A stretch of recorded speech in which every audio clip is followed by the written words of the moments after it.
خوشی کی ایک وجہ تو طویل عرصے بعد اچھے دوست سے ملنا تھی، دوسری وجہ یہ تھی کہ وہ یہ سمجھ رہا تھا کہ اسد اللہ نے آصف کا رشتہ منظور کر لیا ہے اور اس سلسلے میں ضروری بات چیت کے لیے اس کے پاس آئے ہیں۔ بیٹے کے سر پر صحرا سجنے کے خیال سے وہ بہت خوش تھا۔ اس کے خاندان میں کسی دوسرے خاندان میں رشتہ کرنے کا رواج نہیں تھا، اور جو ایسا کرتا اس کا دوسرے خاندان والے بائیک آؤٹ کر دیتے تھے اور دوسرے بچوں کے لیے بھی رشتے نہیں ملتے تھے۔ لیکن آصف خان کی زندگی اور خوشی کے لیے اس کے باپ نے یہ بھی منظور کر لیا تھا۔ اسے خوشی تھی کہ آصف خان نے کسی ایسی ویسی لڑکی کے بجائے اسد اللہ کی بیٹی کا انتخاب کیا ہے۔ چنانچہ اس نے صرف ایک دوست ہی نہیں، ہونے والے سمدھی کا بھی باہیں کھول کر استقبال کیا۔ ان کی آمد کی اطلاع پاتے ہی اس کے گھر میں خوشی کی ایک لہر سی دوڑ گئی۔ فوراً ہی معزز مہمان کی عمدہ خاطر مدارات کے انتظامات شروع ہو گئے۔ ان رویوں کو دیکھ کر اسد اللہ فوری طور پر کچھ بتانے کی ہمت نہ کر سکے اور خاموشی اختیار کر لی۔ دوست نے ان کی خاموشی کو محسوس تو کیا، لیکن خود کو یہ کہہ کر مطمئن کر لیا کہ اسد اللہ طویل سفر سے تھکے ہوئے آئے ہیں، دوسرے وہ بیٹی کے باپ ہیں، اس لیے کھل کر خوشی کا اظہار کرنا انہیں معیوب لگتا ہوگا۔ انہوں نے مہمان خانہ کھلوا کر اسد اللہ کے نہانے دھونے اور آرام کا انتظام کروایا۔ اسد اللہ دوبارہ اس کے روبرو ہوئے تو اس نے کھانا تیار ہونے کی اطلاع دیتے ہوئے ان سے ان کی مرضی دریافت کی۔ ابھی نہیں خان، ہمیں پہلے وہ بات کرنے دو جسے کرنے کے لیے ہم تمہارے پاس آئے ہیں۔ اسد اللہ نے اسے کھانا لگوانے سے روک دیا۔ بات کیا کرنی ہے یار، بیٹی بھی تمہاری ہے اور بیٹا بھی تمہارا، جو مناسب سمجھو وہ کرو، مجھے تمہاری کسی شرط پر کوئی اعتراض نہیں ہوگا۔ ہمیں معاف کر دو خان، ہم تمہارے بھروسے اور اعتبار پر پورے نہیں اتر سکے، ہم سے تمہاری قیمتی امانت کی حفاظت نہیں ہو سکی۔ کیا کہہ رہے ہو اسد اللہ؟ میں کچھ سمجھ نہیں پا رہا۔ ہم آصف خان کو اپنا داماد نہیں بنا سکتے، قسمت نے ہم سے بڑا بھیانک مذاق کیا ہے، ہم اپنی بیٹی اور تمہارے بیٹے دونوں کو کھو چکے ہیں۔ کھل کر بات کرو اسد اللہ، آخر ہوا کیا ہے؟ اس بار خدشات سے اس کی آواز لرز گئی۔ جواب میں اسد اللہ نے حویلی پر ٹوٹنے والی قیامت کی پوری تفصیل سنا ڈالی۔ اس خوچنگ کا داستان کو سننے والا اپنی جگہ ساکت ہو گیا۔ شکوہ کرتا بھی تو کس سے؟ جو اس کے بیٹے کی موت کی خبر دے رہا تھا، اس کا اپنا پورا خاندان اس المناک حادثے کی زد میں آ گیا تھا۔ اسد اللہ نے اپنے سختہ زدہ دوست کو تسلی دی اور فوراً واپسی کا فیصلہ بھی سنا دیا۔ دوست کا غم بانٹنے کی خواہش کے باوجود ان میں حوصلہ نہیں تھا کہ کچھ اور غم گزیدہ لوگوں کے آنسوؤں کو اپنے دل پر سہ سکیں۔ وہ خود غم سے چور، پتہ نہیں کیسے خود کو سنبھالے ہوئے تھے، اس لیے فوراً ہی وہاں سے واپس لوٹ آئے۔ وہ دوست کے گھر سے نکل رہے تھے تو ان کے کانوں نے اس کی گریہ و زاری کی آوازیں سنی تھیں، جو اس گھر کے جوان بیٹے کی موت کی اطلاع سن کر زنان خانے سے بلند ہوئی تھیں۔ غم سے نڈھال، اپنی روایات کی سخت پابند، پردہ دار بیبیوں کو اس وقت ہوش ہی کہاں تھا کہ وہ یاد رکھ سکیں کہ اس خاندان کی عورتوں کی آواز بھی غیر مردوں کے کانوں میں جانا گوارا نہیں کیا جاتا تھا۔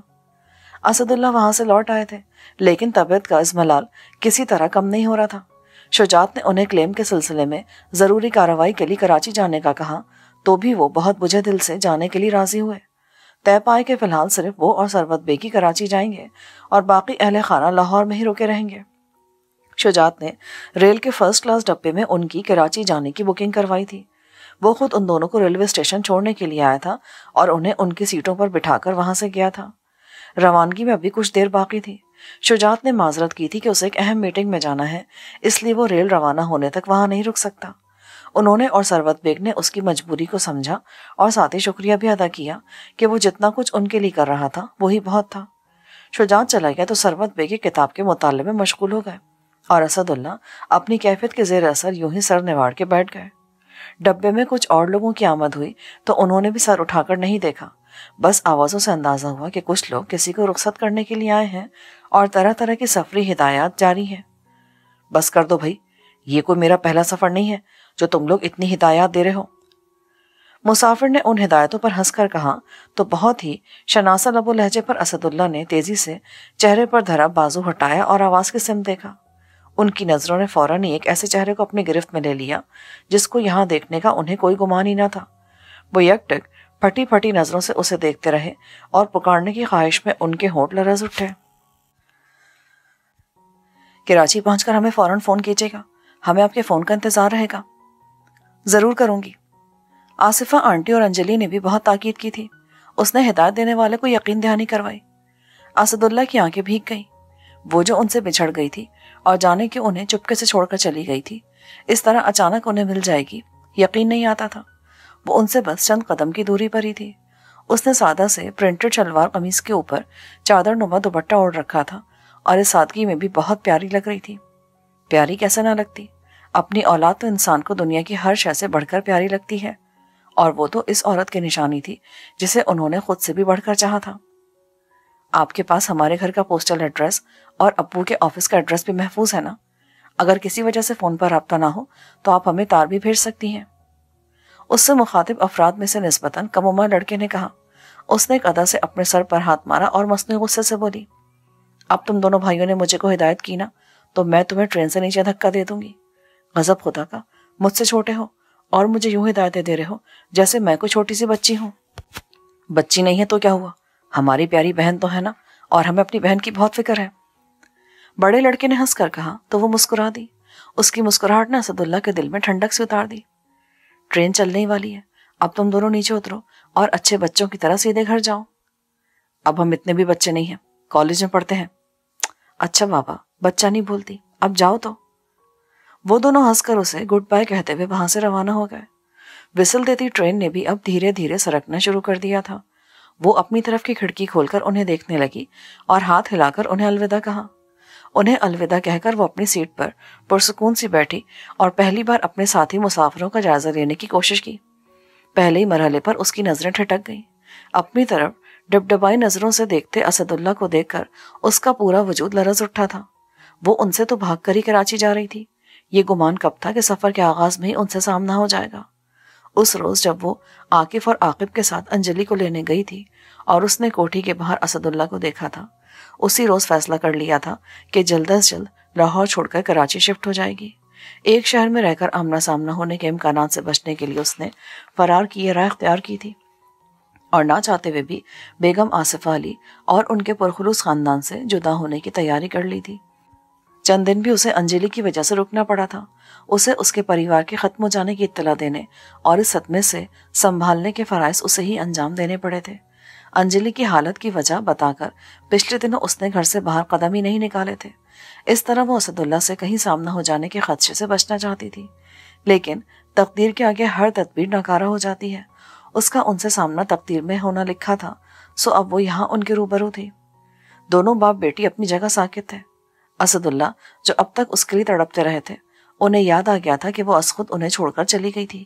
کیوں؟ اس کی وجہ تو وہ خود جانتی تھی، لیکن ان کی خواہش تھی کہ اب وہ خود سے ان سے مخاطب ہو اور اپنی مرضی سے ان کی طرف بڑھے۔ وہ اس کے ساتھ کوئی زبردستی نہیں کرنا چاہتے تھے۔ دوسری طرف اسے خدشہ تھا کہ اب تک اسد اللہ کو اس حقیقت کا علم ہو چکا ہوگا۔ وہ فاروق کو لینے بمبئی گئے تھے اور فاروق اس کی بربادی کی داستان سے خوب اچھی طرح واقف تھا۔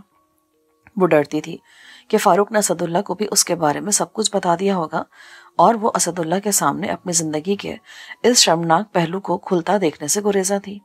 یہ گریز، یہ خوف اس نے جوزف کے لیے محسوس نہیں کیا تھا، حالانکہ اس کے نزدیک اسد اللہ اور جوزف کی ایک ہی حیثیت تھی۔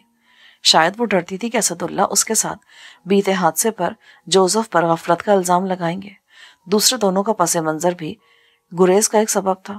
جوزف ایک عام سا آدمی تھا جو خود پر ہوئے ہر ظلم و ستم کو تقدیر کا لکھا سمجھ کر قبول کر لیتا ہے، جبکہ اسد اللہ اس کے مقابلے میں بہت شان و شوکت اور اونچی ناک والے خاندان کا حصہ تھے۔ ان جیسی حیثیت رکھنے والے لوگوں کو تو معمولی باتیں گرا گزرتی ہیں، کجا کہ اتنی بڑی بات۔ لیکن وہ دیکھ رہی تھی کہ اسد اللہ کی آنکھوں میں آج بھی اس کے لیے وہی محبت ہے جو وہ روز اول سے محسوس کرتی آ رہی ہے۔ ان کی ڈبڈبائی آنکھوں نے اس کا دل مٹھی میں لے لیا۔ پھر وہ یہ بھی دیکھ رہی تھی کہ اسد اللہ پہلے کے مقابلے میں بہت کمزور ہو گئے ہیں۔ وہ تو خوشیاں لینے کے لیے بمبئی گئے تھے، انہیں تو اپنے پیارے بھتیجے کو حویلی میں بسانے کی بہت چاہ تھی۔ پھر کیا ہوا کہ وہ خوش نہیں تھے؟ کیا وہ محب اللہ کو حویلی میں نہیں لا سکے تھے؟ اور وہ یہاں کیا کر رہے تھے؟ وہ بے قراری کے عالم میں اپنی جگہ سے اٹھی اور ان کی طرف بڑھی۔ اسے اٹھتے دیکھ کر وہ بھی اپنی جگہ سے کھڑے ہو گئے اور بے خودی کے عالم میں اس کے لیے اپنی باہیں پھیلا دی۔ وہ پاپا کہہ کر ان کی باہوں میں سما گئی اور شدت سے رو پڑی۔ اسد اللہ کی آنکھیں بھی چھلک پڑی۔ کھڑکی سے باہر نظارہ دیکھتے ثروت بیگ بھی ان کی طرف متوجہ ہو گئے، لیکن بنا کوئی دخل اندازی کیے اس منظر کو دیکھتے رہے۔ لفظ پاپا نے انہیں چونکا دیا تھا، لیکن وہ حیران تھے کہ 7 پردوں میں رہنے والے خاندان کی بیویوں میں وہ کون تھی جو کھلے منہ کے ساتھ یوں سرے راہ اسد اللہ کو ملی تھی، حالانکہ ان کی معلومات کے مطابق تو اسد اللہ صاحب اولاد ہی نہیں تھے۔ کہاں چلی گئی تھی آپ؟ اسداللہ نے جذبات سے رندھی آواز میں کہا۔ سوال نہیں کرے پاپا، میں آپ کے کسی سوال کا جواب نہیں دے سکتی۔ اس کے لہجے میں ایسی بے بسی تھی کہ اسداللہ چپ ہو گئے۔ انہیں یاد آیا کہ حویلی میں انہیں جولیٹ کا جو خط ملا تھا اس میں بھی اس نے ان سے اسی طرح کی درخواست کی تھی۔ آپ کی یہی خواہش ہے تو ہم آپ سے کوئی سوال نہیں کرتے، لیکن آپ کو یہ یقین دہانی ضرور کروا سکتے ہیں کہ آپ ہمیں اپنی جان سے پیاری ہیں اور ہم کسی بھی صورت آپ سے محبت کرنا نہیں چھوڑ سکتے۔ اسی وقت اسداللہ کو سروت بیگ کی وہاں موجودگی کا احساس ہوا۔ جولیٹ بیٹی، یہ آپ کے چچا جان سروت بیگ ہے۔ ہم ان کے خاندان کے ساتھ ہی ہجرت کر کے پاکستان آئے ہیں اور اب زندگی کو نئے سرے سے جینے کی جدوجہد میں مصروف ہیں۔ آداب چچا جان۔ تعارف ہوتے جولی نے فوراً سروت بیگ کے روبرو سر جھکا دیا، لیکن وہ اس کرب کو محسوس کیے بغیر نہ رہ سکی جو اسداللہ کے لہجے میں تھا۔ جیتی رہیے بیٹی، اللہ آپ کو سدا خوش و آباد رکھے۔ سروت بیگ نے بہت خلوص سے دعا دی۔ یہ ہماری بہت ہی پیاری بیٹی جولیٹ اسداللہ ہیں۔ ہم ان کے متعلق تفصیلات سے آپ کو فرصت کے لمحات میں آگاہ کریں گے، جیسا مناسب سمجھے۔ ہمارے لیے تو اتنا ہی کافی ہے کہ یہ آپ کی دفتر ہے اور آپ ان سے ملاقات ہو جانے پر خوش ہیں۔ حویلی میں سب کا کیا حال ہے اور آپ تنہا یہاں کیسے آ گئے؟ جولیٹ بہت دیر سے دل میں مچلتے سوالات کو زبان پر لے آئی۔ حویلی کے ذکر پر اسداللہ کے لبوں سے کہا نکل گئی، سب ٹھیک تو ہے نا پاپا؟ وہ پریشان ہو گئی۔ کیا بتائیں بیٹی، اور کیسے بتائیں؟ جو بیت گئی وہ اپنی پوری جزیات کے ساتھ ہمیں یاد ہے، لیکن دل میں آپ کے روبرو سنانے کی تاب نہیں ہے۔ اسداللہ نے ڈھال سے ہو گئے۔ پلیز پاپا مجھے بتائیں کیا ہوا؟ آپ تو محب اللہ کو حویلی لانے کے لیے گئے تھے نا بمبئی، پھر کیا ہوا؟ کیا وہ آپ کے ساتھ واپس آنے پر راضی نہیں ہوئے یا کوئی اور مسئلہ ہے؟ محب اللہ سے ہماری ملاقات ہی نہیں ہو سکی۔ ہمارے بمبئی پہنچنے سے قبل ہی وہ لندن روانہ ہو چکے تھے۔ ہم نے سوچا کہ کچھ دن بمبئی میں اپنے دوست ڈسوزا کے گھر قیام کر کے محب اللہ کے بارے میں معلومات حاصل کرنے کی کوشش کرتے ہیں، لیکن پھر حیدرآباد سے بھائی جان کی کال آ گئی اور انہوں نے ایسی اندھونا خبر سنائی کہ ہمیں سب کچھ بھول بھال کر حیدرآباد کے لیے روانہ ہونا پڑا۔ وہاں پہنچے تو علم ہوا کہ ہم بری طرح لٹ چکے ہیں۔ اتنا کہہ کر وہ چپ ہو گئے اور اپنے آنسو ضبط کرنے لگے۔ سروت بیگ نے قریب آ کر ان کے شانے پر دلاسا دینے والے انداز میں ہاتھ رکھا اور پھر جولیٹ سے مخاطب ہو کر بولے، ہمارا خیال ہے بیٹی کہ اس المناک اور انسانیت سوز واقعے سے آپ کو واقف کرنے کا ناگوار فریضہ ہم انجام دیتے ہیں۔ ہم محرم راز ہیں، ہماری جسارت پر آپ کے والد کو بھی اعتراض نہیں ہوگا۔ پلیز چچا جان آپ ہی بتا دیں کہ وہاں کیا ہوا۔ میں تو اپنے پیچھے وہاں سب کچھ بالکل ٹھیک ٹھاک چھوڑ کر روانہ ہوئی تھی۔ جولی کا دل کسی انہونی کا سوچ کر بری طرح دھڑکنے لگا۔ سروت بیگ نے اسے بیٹھنے کا اشارہ کیا اور حویلی پر حملے کی المناک داستان سنانے لگے۔ اس داستان کو سنتی جولی کا وجود پتھر ہو گیا۔ کوئی بے یقینی سے بے یقینی تھی۔ بھلا وہ کیسے مان سکتی تھی کہ اس کے حق میں ڈٹ کر کھڑی ہو جانے والی پھوپھی عالیہ، وہ تیکھے مزاج والی عشرت جہاں، وہ ذمہ دار و برد بادشاہ اس کا کزن حسیب اللہ، اس کی شوخ و شنگ بیوی اور ان کے پیارے پیارے بچے، وہ اسے نئی زندگی کی طرف بلانے والا راست کو شخص آصف خان، اور وہ ہر پل خدمت بجا لانے کو تیار رہنے والے ملازمین، ان میں سے کوئی نہ بچا تھا۔ وہ حویلی لوٹ لی گئی تھی جس کی طرف کسی کو میلی آنکھ سے دیکھنے کی جرت نہیں ہوتی تھی۔ وہ سارے لوگ پیوندے خاک بن گئے تھے جنہیں ابھی شاید برسوں جینا تھا، جو جینا چاہتے تھے اور جن کے پاس جینے کے لیے سارے لوازمات بھی موجود تھے۔ موت کیا ایسی ہی حیرت انگیز، بے یقین کر دینے والی اور انہونی شے کا نام ہے جو ان لوگوں کو اچانک دبوچ لیتی ہے جنہوں نے کبھی اس سے مدبھیڑ کا بھی تصور نہیں کیا ہوتا، اور ان لوگوں کو چوم کر زندگی کی طرف واپس دھکیل دیتی ہے جنہیں اس سے گلے ملنے کی شدید چاہ ہوتی ہے۔ وہ خود ایک مثال تھی۔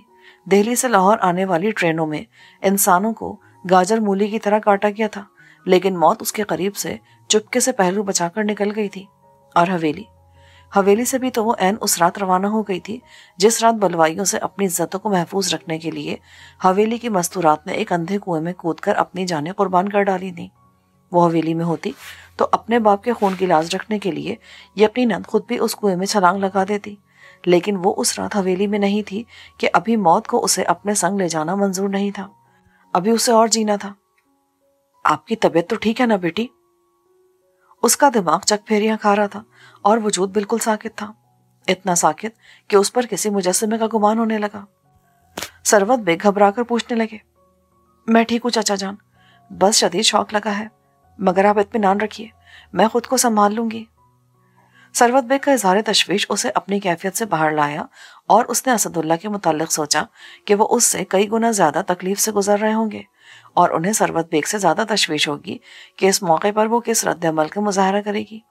اس نے اپنی بلند آواز سے رونے کی خواہش کو نظر انداز کیا اور بڑی حوصلہ مندی سے دکھ کے بوجھ سے ٹوٹتے بکھرتے اسد اللہ کی پشت پر اپنا ایک بازو پھیلا کر ان کے شانے سے سر ٹکا دیا۔ اب اس کی آنکھیں بے آواز آنسو بہا رہی تھیں، لیکن وہ خود اسد اللہ کے لیے زندگی کا استعارہ اور جینے کا سہارا بنی انہیں بزبان خاموشی حوصلہ و دلاسا دے رہی تھی۔